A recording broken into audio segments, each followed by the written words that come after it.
Hello and welcome to all my viewers, my friends, and to Ashwani ji, Mr. Ashwani Khurana. Namaste. Welcome to DilSe. This is a small endeavor on my part to reach out to people who've had some very positive journeys, some amazing journeys, um, and especially someone like you, you are the president of Karma Lakelands, one of the it's a very large golf course near Gurgaon, Delhi. You're a passionate environmentalist. You have planted more than 2.5 lakh trees. No small feat, especially that, we realize what Delhi needs today, considering the kind of air quality that people are struggling with. And this has not happened overnight. This is a passion which goes back, I think, more than 30 years, as far as you're concerned. So it's some may call you a visionary, but of course this is more than just a vision. It's for you, it's life itself. It seems to be your passion. There's something else that drives you. And I think that we need more people like this. The thinking needs to be like this. If we wish to have, if we wish to leave a better world for the next generation. So welcome on DilSe. Thank you for taking out time from your holiday, a small vacation. Thank you, Ravi. I'm delighted to talk to you and very happy to share whatever my life experiences are. Yeah. So just like, we had a conversation, some time back in, um, I, the whole purpose behind this I shared with you, and I met a lot of my friends, a lot of colleagues who who lost their jobs suddenly. The past 1 year has been a break in their life, so to say. They've actually had to step back and kind of relook at the whole race that so to say one is in. But more importantly, I think it's a lot of them have bounced back with starting their own ventures, looking at other avenues, and it's not something which is EMI driven. So for them, a lot of them don't are debt free. So it's not that there is a looming EMI that one has to rush and. But obviously, we are a lot of them are my age, mid 40s, early 40s, late 30s. So it's the drive to still do something, and come out of it. And I've always wondered that this is just, we are just out of survival. We are, doing something, but there is an attitude when we are successful and we are not so successful. A lot of people, handle these things differently. And you tasted success very, very early in life, and you also had, you shared some, you had some um, terrible setbacks as well. But you've come out stronger. You are where you are today as an extremely successful human being. And success for you has different connotations than mere what it means in its general terms. So that's what I would love to talk about today, about your journey of handling success and the not so success, or the failures, the attitude, the ability to bounce back. So your earlier days, when you tasted success in your life so soon.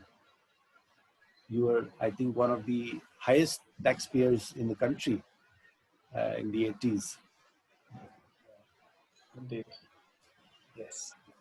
So let's start with setbacks. So if I really go back to my school days, my life started on a pretty, I would say, a negative note. The setback part of my life, my major part of the quota got consumed during those early days. What happened was my father had relocated from Pakistan, so we lived in a resettlement colony for refugees in New Delhi. But somehow my father managed to get me a very nice public, an Anglo-Indian school to go to. So he was able to do that. But then what happened? The setback part of my life was this. Most of the peer group came from affluent families. They spoke English at home. And I was the only one who lived in a resettlement colony. And then my father's business was lotteries. Now, this was something which carried with it a bit of a taboo. And I'll share with you, I was in class six, Mr. Peter Vera, the class teacher, he was very fond of caning.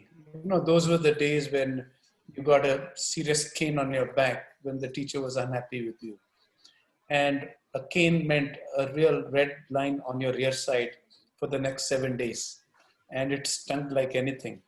So I'm sure. Mr. Vera decided one day he's going to pick on me. And he said, listen, raffle man, your father's business is raffle.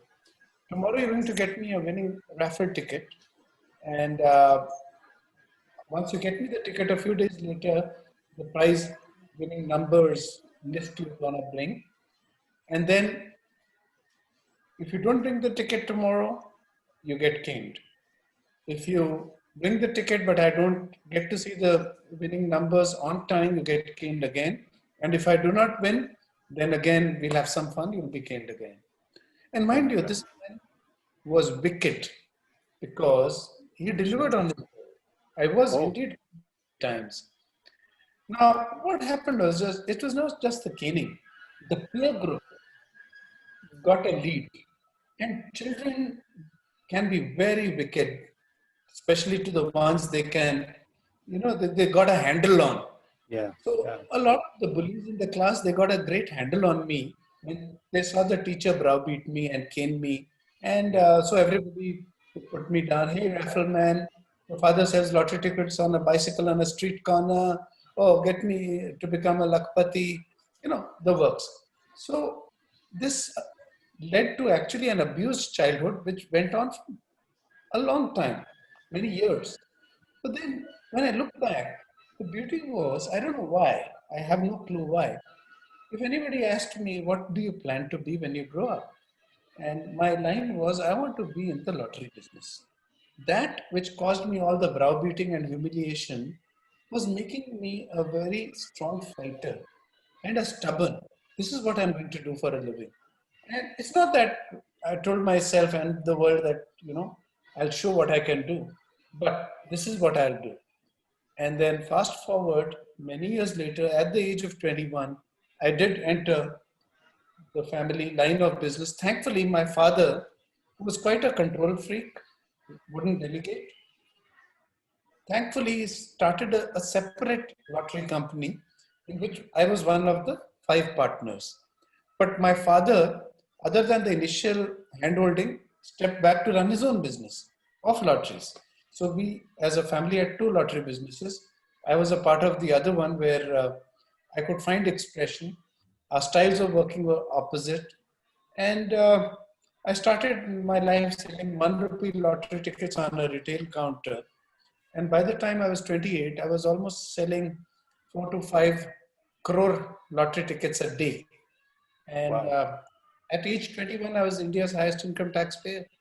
wow, So, life had completely changed from where it began to where it was. Hundreds of staff members, 10 offices countrywide, 100,000 people selling my product on the street corners of the country. So it's been a journey from a start of a setback, becoming a positive motivation, and then I took it forward. I was a people person. I was uh, I was not getting back at the world for what I had seen in the beginning. And one more interesting thing: me and my father, our styles of working were opposite. Like we were both great guns in the lottery industry. The only difference was my father said, listen, I'm the top man in the industry. I'm going to deliver to the people what I think is as a product design, features, price layouts, whatever, uh, I think best for them. And I would say, I would keep my ear to the ground. I'll go meet my dealers, sub-dealers, consumers, wanting to know what they wanted. And that's what I would provide. So here is a leader who wants to be a leader. He says, okay, I'm going to tell you what you want. And I am on the other side saying, tell me what you want. And I'm going to create that product for you. So we were opposite. So the founder of my company at some point was the same size as we were both same size companies. Eventually he became my sub dealer. Oh, And wow. you know, my company was about 100 times larger in turnovers, popularity, and the works. So that's the kind of So action even funnel. at even at your peak, you never forgot rule number one. Customer is king. Yes. So when you say ear to the ground, that's really important to understand the pulse of what's going on. These are fundamentals which we kind of lose our way at times. Especially when someone is way up there. You But know, yeah, that's the time you got to become more modest than arrogant, and otherwise you lose it all. In fact, customer is king, and I would say karma. You know, be driven by karma. There's one incident in the lottery business which took us to amazing heights, and I have to share with you. I was interacting with an English lottery company. We were trying to bring in equipment concept of scratch lotteries in India at that time. And somebody on the table just says, hey, your company, you're selling 20 million lottery tickets a week in India. And you could use the backside of a lottery ticket as an advertising medium. There's so many advertisers out there who would want to advertise 20 million reach yeah, a week. that's a lot. That's a lot. So I liked the idea. I came back. I hired a marketing MBA to head this division, which would sell ad space of the lottery tickets. And it was going to be a great opportunity. But then what happened? And I remember the year 1990 that, we rolled out this idea. Linta's Advertising, the top ad agency in the country, Alec Padans, the CEO, himself wanted to meet me and be the sole concessionaire selling ad space. But what happened? The product they offered to me for advertising was a red and white cigarette. Oh, okay. And just like 3 months prior to this, we had declared all our premises as non-smoking spaces, something which was kind of unheard of. It was not customary to declare your space as non-smoking. We've done it 3 months ago, and now is an opportunity to make some money from a cigarette company, allowing them to advertise on the backside of your lottery ticket. I took some time and reflected, and then got back to those people saying that I'm selling this ad space not for my bread and butter. I'm selling it for my honey and jam, not for my survival. I'm doing very well in the business. And, but then, we are supposed to be insatiable in our pursuit of making Yes, profit. We yes. are not. Nothing wrong about it. But then, this is something that I abhorred, and I was not allowing any smoking to happen by visitors, whoever in the office spaces, home premises, nowhere at all. And it was a tough call because I had to fight off my partners, my senior executives, and nobody could be related with on this. But then I had done it. Eventually, I took a call and I had to say no to them. And I just went on to declare that we are shutting down this department that was going to sell ad space on the back of the lottery ticket. And I've decided we're going to do social advertising. And at that time, the first message I carried was anti-smoking. You know, the Anti-smoking. Okay. visual of a grandpa, father, and grandchild, and you put a cigarette in each one's hands, and you try to give a message that if you're a smoker, there's very bright chances that your next generations would be Entire smokers. There's family. Yeah, proof that. yeah, yeah. And, we're trying to emotionally hit a smoker that you'll pass on this bad habit to your next generations. Think about it. So started with this social message, and then the Babri Masjid demolition happened. The national integration messages were carried behind the lottery tickets. And this was going on for about 3 years of social advertising. And we hired a research agency at some point to just do a customer profiling, what makes us tick, how can we tick better. We're doing all right, but just We'd like see to know, yeah. out in the marketplace and how do we get better. So this research finding that came amazed us all. And it was like this. Lotteries were being sold in the country either by state governments, the whole 9 yards of the process, Yeah. by the government, called loosely as government lotteries. Others were government lotteries where major part of selling, designing the prize schemes, etc., was done by private lottery companies like mine. These were loosely called as private lotteries. So the government lotteries had very high credibility and private lotteries had very high enterprise. My company was the only one, because of social advertising, was seen as a government product, Yeah. more government than Yeah. others, which were actually done by the government all Interesting. the way. Interesting. Interesting. So we became more government than the government. In terms of private enterprise, we were very good. Yeah. Let me Yeah. be truthful about it. We were very good.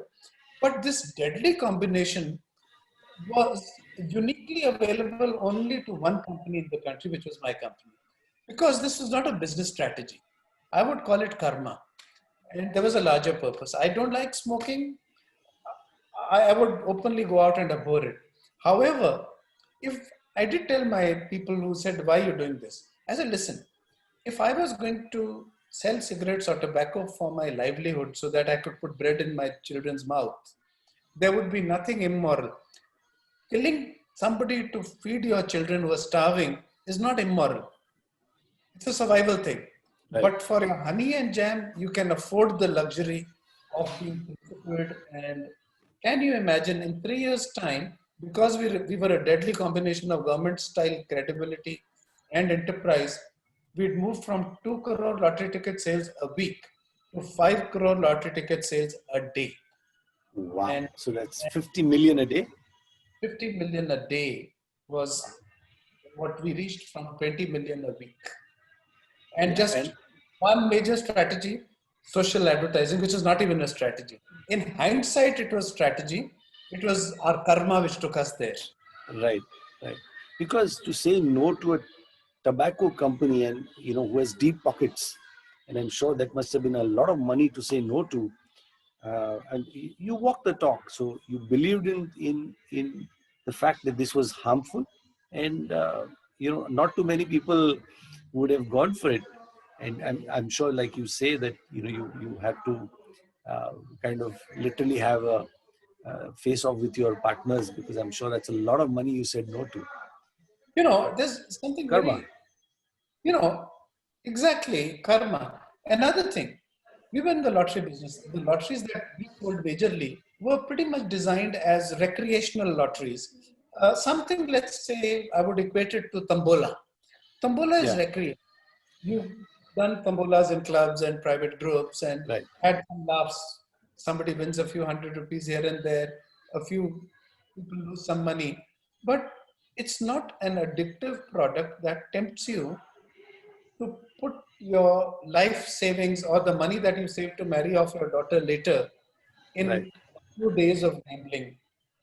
Right. So when the gambling kind of lottery product arrived, at that time, I knew the lottery business better than anybody else. But so far, we were doing recreational lotteries, and now we had another product in the same industry. But then we realized the gambling product, which was called single digit lotteries, was extremely addictive and could be ruinous. Like my product was more a recreational indulgence for people. One in 100,000 could win a fancy prize. Others lost harmful amounts of money. They set aside, somebody is earning 5,000 rupees a month. He wants to play 10 to 50 rupees every month and have some fun. That's good. He dreams that if he wins a prize, he'll become an entrepreneur and Why marry not? off his children and have a Yeah. refrigerator and the works. Yeah. And if he doesn't win, it doesn't wipe him out. So I said no to the indulgence into gambling lottery because they were ruinous. I said, I'm in the business of selling dreams. I'm not in the business of ruining people's lives. People's. So, so that was another thing, that my lottery style of business was different from the others. And we had the best reputation in the market. We make the biggest money without really being in the pursuit of it. So at almost there, when you're so successful, when you were so successful, we could say that that was the peak of, your peak in that sphere of your life. You stood by with the ethics. You had, you lived with your karma, and that's something you held on very dearly to, which came into use, I'm sure, and as is the example that you gave. So I think that's an important lesson to sort of take away from success. To maintain success, there's a lot of you know a person can veer away from ethics, karma. The thought of karma flies out because one feels kind of immortal, and I can do no wrong. So uh, this is exactly what I was looking for, these small pearls of wisdom which have come through, karma and ethics. So, peak of success, a lot of us, kind of tend to, veer away from ground reality, veer away from the inner voice, the instinct that, there's something from within, but you kind of do it away because, your other, probably, like you said, the jam and the example So of honey and jam is honey and jam, extra stuff. extra stuff But for survival, bread and butter is good enough. is good enough. Yeah. So this is about success, and you mentioned a little bit about your setbacks, but your journey with this, with planting trees. I mean, way that was also way back. I think more, like I said, close to 30 years that you've been on this kind of mission to um, plant more trees, educate people, about um, air quality and just the importance of the environment, which we all take for granted. And small things. I remember once we were in a car together, and you said, a small thing about the vents. Use Yeah. the, change the vent to allow the outside air in rather than the same air being. So, there are small things which one doesn't give a thought to, or one just kind of takes for granted. And Yeah. and I find that really amazing that you have you know you've been very persistent with that thinking, and nothing changes you. You are very persistent with that thinking. So where did this thinking of, or this thought of creating this large body of uh, you know more than a lakh, the plantation of more than a lakh saplings? Yeah. So, what happened was, in my early 20s, I came across this gentleman, Nek Chand, who created the rock garden in Chandigarh, Chandigarh, Hadi. quite a place. He was awarded the Padam Shri by the government of India. And he was much older, but he became a dear friend. He Okay. made things of beauty from waste. And, Right. I remember, I had bought this brick kiln piece of land because I had no knowledge about land and its fertility. So I wanted to, have a fancy second home because it was fashionable at that time. And we're talking about early to mid 80s. And so Nek Chand had become a good friend. He motivated me about environmental awareness, planting trees, water harvesting. And so this brick kiln piece of land, uh, he assisted me to plant trees. And and then 6 months to a year after these saplings were planted and I saw them blossom, I was just overwhelmed. I was, amazed at the beauty of creation. How, you get overwhelmed seeing your child grow. I was equally overwhelmed seeing these plants grow. And, and then I built it up and I started to plant more and more trees. And somewhere in 87 or so, I decided that next 10 years I will plant 100,000 trees. Unlike the forest department, I will not plant saplings and whatever would be counted in my number. Whatever is the mortality will not be counted. And so I started to plant trees in a bigger way because I was just overwhelmed seeing my own growth. Interestingly, that was around about the time when I was in the pursuit of growing trees. I got very popular in this media as the highest taxpayer in India. So a lot of people from, for example, college students want me to sponsor a festival. The local temple person, the local police station person, schools, colleges, everybody, the neighborhood societies. Oh, can you help us in a social program, cultural program? Or there's a hospital being built. My one statement was, listen, how much land have you got? Can I put trees all over? And I started to plant trees all over the place. And then few years of planting trees, for example, I think 4 years of planting trees. When I took a tally, the number was 28,000, 40,000. And then I knew that I had to, press on the gas, as they say, and how to do it. So I started buying rural and suburban lands.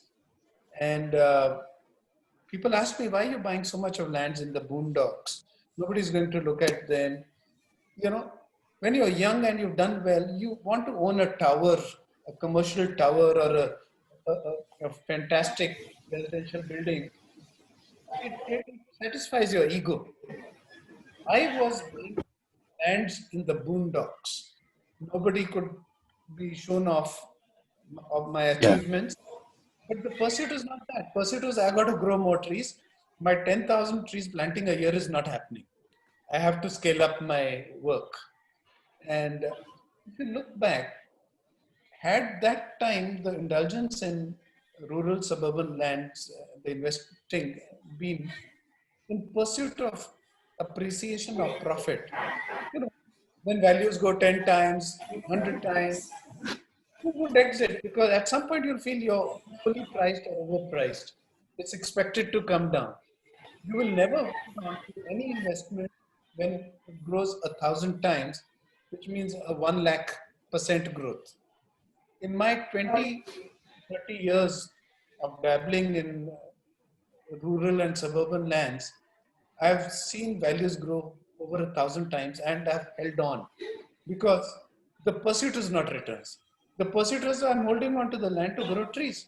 And that's how today I sit on $1 billion potential uh, golf resort from high-end real estate development, one of the best that Delhi is going to see. While I never have been, I still am not a developer. I've never been a hospitality businessman. Karma Licklands is doing good. And just took on a capital and got advice that the government might acquire this land because they need land for further urbanization. How to keep the government acquisition efforts at bay, get a low density development approval, which is a golf resort. So the $1 billion project that I sit on today has happened by accident, not in the pursuit, not with a business plan of profits, but just green up the place. And, uh, and that's the uniqueness, the cart before the horse story. And that's where I feel I'm so unique and so uniquely blessed. This all, you know, it talks very strongly about, the inner talk. One could really hear the inner talk that you probably have with yourself, and how aligned you are with that instinct. That this is what it is, and this is how it has to be. So there's that unshakable belief in your in that instinct, or in that in that pursuit, as you say. And that's something which is very, very difficult for many of us to stick on to, because along the way you get tempted with a lot of things, like you rightly said, that kind of a growth in terms of returns. It's very tempting to give it away, or but it's of course it's very personal, I understand that, but very difficult to hold on to.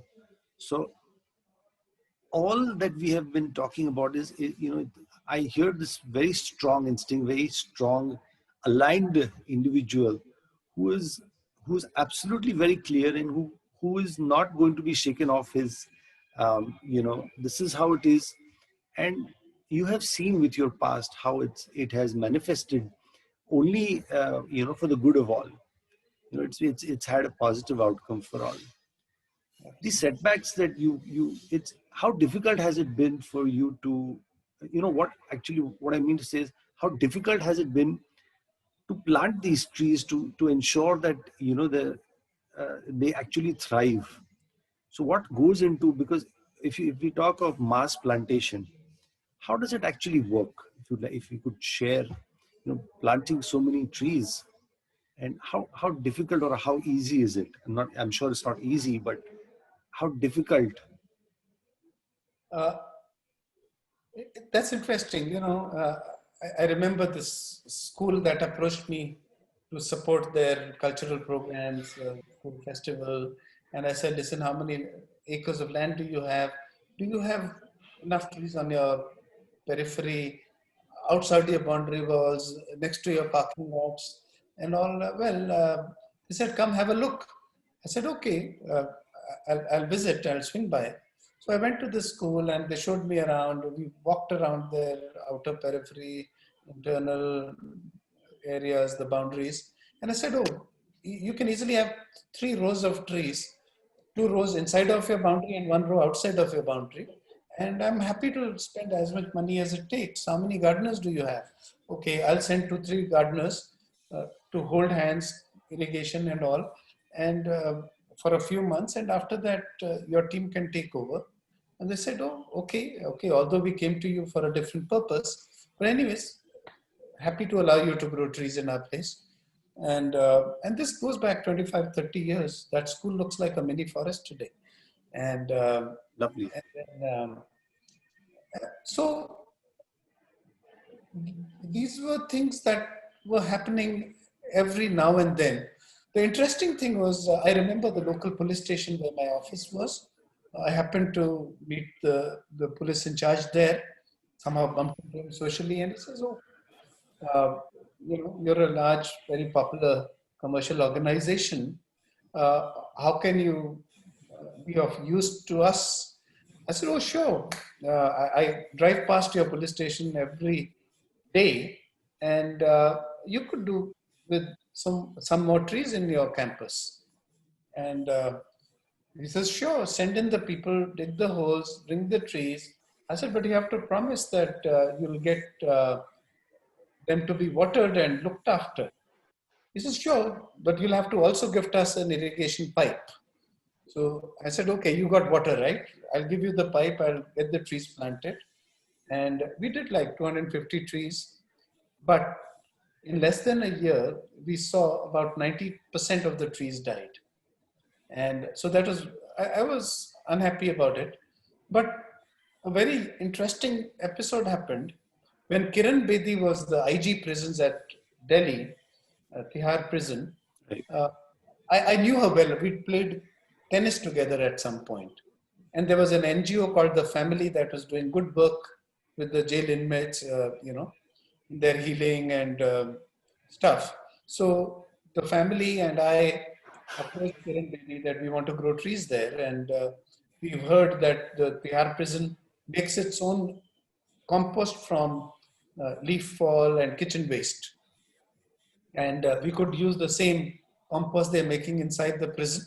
And maybe the inmates can be motivated to dig the holes for the trees to be planted.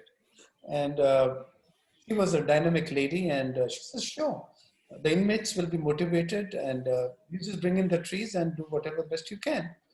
And we planted like 8,500 trees. And there was always, jail number 1, 2, 3, 4. Each one would have one or two cultural programs where I went with family. We sat through. They would sing one of these two popular motivational songs, "Itni Shakti Hame Dena Data" or "Ae Malik Tere Bande Hum." And the inmates would sing, and there'd be a skit to explain the importance of having a tree because it makes the oxygen which we need to breathe. And I saw a 95% survival rate of the trees. So where the jail inmates dug the holes, the jail gave us the compost, we just took the trees. Because it was a protected area, we didn't even have to provide the tree guards. That was one area, more than 90% survival. Less than 10% survival was the local police station. So we are not comparing cops with jail inmates, but here is my life experience. So, as you were saying, narrating this experience, trees have a nice, they have a lovely healing power also. Besides just oxygen, to have trees around you, the whole effort of digging a hole, so to say, planting a tree, to watch it and be around it. As they say in some cultures, like the shamanism. Shamanism believes a lot in nature, and they believe in trees and hugging trees. So what they a tree hugger, so to say, has been kind of is quite a misunderstood term. But actually, so many friends I know, if they see a very old tree, they'd love to just go and it kind of gives off a very nice vibe, a very nice energy, and you actually kind of connect to Mother Earth. So, I mean, these are the kind of set off that one has from trees, and I just remembered going through these Instagram posts of so many people. Now, of course, you have these people who talk a lot about shamanic journeys. So yeah, I mean that's definitely one, because as people in Tihar are were somebody who needed a goal, as A something to purpose. do, look for purpose, whereas a police station, there's a different reason for that. So Yeah. as you said, we can't compare, but the reason for success seems to be that it gives somebody a purpose. Yeah. So You yeah, I know, mean, talking about trees, I'm going to share with you, this is very, very private conversation, yeah, but I must share with you. My house is an 8-acre mini forest. We have thousands and thousands of trees there. And I regularly carry an air quality meter, yeah, an air quality monitor yeah, with me. And I just realized the quality of air in terms of pollution uh, compared to the traffic intersection 2 kilometers away from my home was far better than in my mini forest. oh, And this sent me out on a dizzy trying to find out why. And the experts this is your surely house confirmed. in Delhi. This is your Yes. house in Delhi. No, Right. the experts have confirmed that what you've seen is the rule and not the aberration. What happens is if you have a grove of trees, if you are a mini forest, and at a certain distance is let's say, a pollution hub, whether it's a traffic intersection or an industrial area, the warm air from the pollution causing area travels to the cool place horizontally, thereby polluting the cool place, which is the mini forest, lots of trees, thereby polluting that place far more than from where it arrived. So, if you're very non inclusive, then you should be busy lopping your trees because you want to improve your quality of air. Now, this is a dichotomy I've come out Yeah. with. And this is a researched, verified piece of information I'm giving to you today. Very interesting. I mean, so it's virtually like a magnet, pulling all the. It is So science, no? It is pulling all, my and it place, moves. Yeah, yeah. So like a magnet, my place and me, we are absorbing the negative karma of the world outside of of the us. world outside. But then does it give us a moral high ground to remove the trees or stop planting? No, no, no. I so this is how we're meant to be. I mean, this is how I think this is nature just giving its answer back to the humans. Um, I can only hope and pray that a lot of people. So the reason I asked you that question is because we always see a lot of Rotary clubs, or you'll have the Rotary clubs, the Lions Club. I'm not to name anybody, but they do undertake these kind of projects. And I've really wondered whether they see it through, how far one can see it through. And, I've not met anybody who's spoken about, uh, you know, seeing trees through like 20 years from now, 10 years from now. 10 years ago, did you plant trees to that extent? If yes, what is the condition? What did you go through? These are simple things. If you want a photo op, you just plant the trees and you walk away. But that's just a photo op for a magazine or for doing the program. It's not. It doesn't solve the actual purpose. And Interesting. yeah, and the complex that I stay in, um, luckily for us, the builder and one of the partners or main contractors, he when they when they were developing this place, they ensured that there was a diverse plantation. So, and subsequently, when the buildings came on the sides, they tried a lot with putting in new, sort of planting those kind of ready-made trees, so to say. Um, but the look and feel, touchwood, that we have within our complex is so different. Way back in the 90s, it's been designed, uh, but nobody really foresaw this, that you plant a tree, you take care of it, and it changes the look and the feel of the place, Brings in a soul there. bring in a soul there. And then it True. brings an ecosystem, the birds, the bees, the butterflies, the bugs. Yeah, A full ecosystem arrives with trees. absolutely. Talking of bees, you also have um, your own small little sort of like an ecosystem happening, where you produce your own, you have a small company or an NGO that produces, processes honey rather, and that's also a passion. So the next time someone is there, they can buy the honey made, the honey processed rather. How did this come about? How did your journey with this cultivating or processing honey come about? The story started with the pursuit of growing trees, greening, Right. and then it expanded to rainwater harvesting, biocomposting. You'd be surprised to know that every day now we're dealing not just Karma Lakelands Golf Resort, but my home, the community around. We deal with a truckload minimum a day of biomass every day. Uh, and these would be leaf fall, grass clippings, plus about 200,000 liters of sewage that either we turn into recycled water, or this night soil simply gets merged with biomass to create biocompost. We call it from night soil to soil energizer. Okay. And so there's a lot of these things happening which have expanded anti-plastic, how to minimize plastic.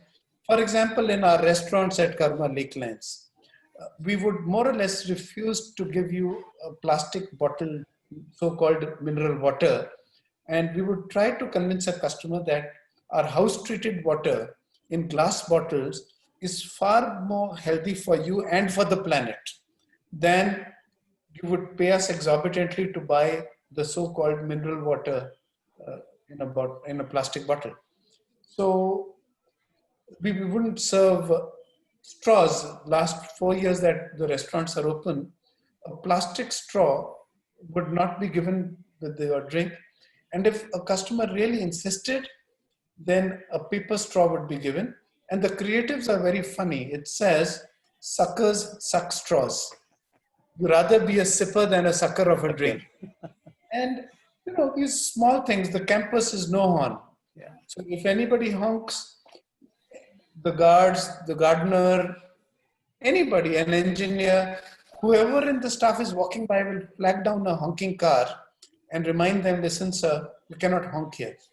So green practices has been a natural expansion which started from just wanting to grow trees. And now our segregation of garbage happens. E-waste battery cells should not go in your normal city landfills. Yes. People do not segregate them, and that's where it reaches and poisons the Mother Earth. Right. Uh, we make sure that the entire campus and the entire area of my influence, the community that I live in, I send a vehicle to pick up dry waste to their doorstep because we don't want this dry waste or e-waste or battery cells to reach the landfills. So this is hugely satisfying. And then our, our resort is attracting people of the right kind who appreciate these things. And I often tell people when you're eco-responsible, when you do green practices, you actually do not compromise your lifestyle to do it that way. Your lifestyle actually gets enhanced. Enhanced. The beauty of this creation, you start appreciating far more. You get more grounded, more joyful. Who doesn't want to be joyful? And a lot of the right stuff started to happen because of the karma that we are relentlessly at work on. This is, I mean, this is just the kind of message that I'd like people to walk away with, that, now we are all realizing we're all getting up to sort of quote unquote save the planet. But what's brought us here? And these are small things which are still happening. So it pains me now, luckily our children, the curriculum that they have. So it's very anti firecrackers, very pro environment. Don't throw your garbage out. This is how you. So they are also learning about recycling far more than our generation ever learned. And I'm very happy to see that. And so when we are just driving by a location where probably there's a lot of garbage lying on the side, and you see this garbage, there's a lot of plastic lying, and it'll be lying for days and days. And then, my son, who's 11 or, almost 12, he will look at me and say, this is not going to get sort of, this is going to be the way it is for, hundreds and thousands of years, probably, it's not going to get recycled. So in a way, I'm happy that this is what they're learning. But however, this process has to be, uh, so this is the first time in Pune that I saw, or I experienced, a campaign again by a Rotary Club. So I'm grateful that they did this, where they actually, e-waste is something which, it happened like about twice or three times, thrice last year, that they sent out messages in this entire area, probably maybe covering about a good 500-700 societies. We were asked to there were drop off points, and people were coming in. In spite of the COVID scare, people were coming out, and there was so much of e-waste, and one really wonders what to do with it, because you really can't get rid of it. So, I mean, you're spending money, you're educating. There are many videos that I have seen of how you have worked with plastic, and you even made those small eco bricks. You made benches from that, and I think that's a big take home for all of us. To walk the talk. Irrespective, walk the talk. Absolutely. At Karma Lakelands and my community, we have a tie-up with the company called Earth Sense, and this company takes away all your e-waste and treats it responsibly. It's like your old television. Uh, you might be able to sell it to somebody for 200-300 rupees, but if Earth Sense takes it away from me, it gives me no money. And the reason is when they strip the television, they take out valuable stuff to compensate them for the costs that they've incurred, plus some profit if possible. But there's hazardous stuff that's going to come out of it. Now, there's a huge possibility of irresponsibly disposing of this hazardous stuff and saving money. And if they were doing that and they were saving money, they could have afforded to buy this television for 300 rupees from me. But if they have to deal with this hazardous toxic stuff responsibly, they could not afford to give me anything. And I take the choice of not receiving anything and I send all my stuff to Earth Sense rather than the local kabadi who will actually give me 200-300 rupees. So people have to ask these questions. Uh, in a way, you heard this word, blood money. So to me, this 200-300 rupees coming to me from the television sale to the kabadi could be blood money. I don't want it. So, these are things an aware society should keep in their minds, in their consciousness, and we could do much better for the planet. By the way, the planet is not in danger. You and I are in danger. Our next generations are in danger. The Yeah. planet is going to turn us around and we'll be fine. You said it.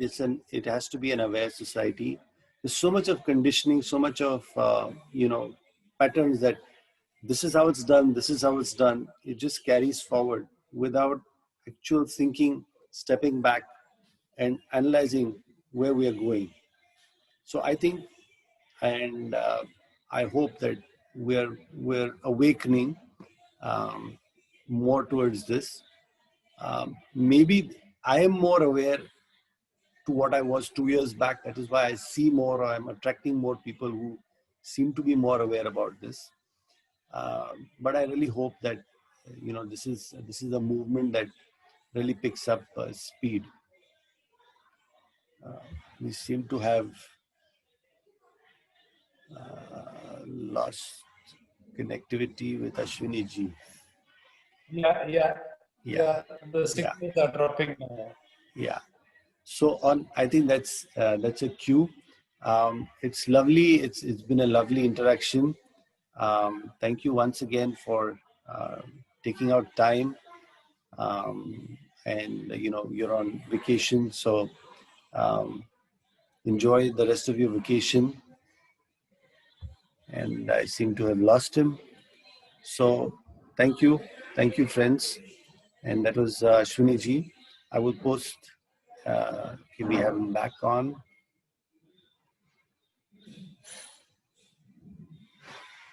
So I intend to post a couple of links of where one can safely get rid of or give away their e-waste along with this video. So just keep watch this space for more, and thank you for subscribing. Thank you so much. Wish you a very happy new year.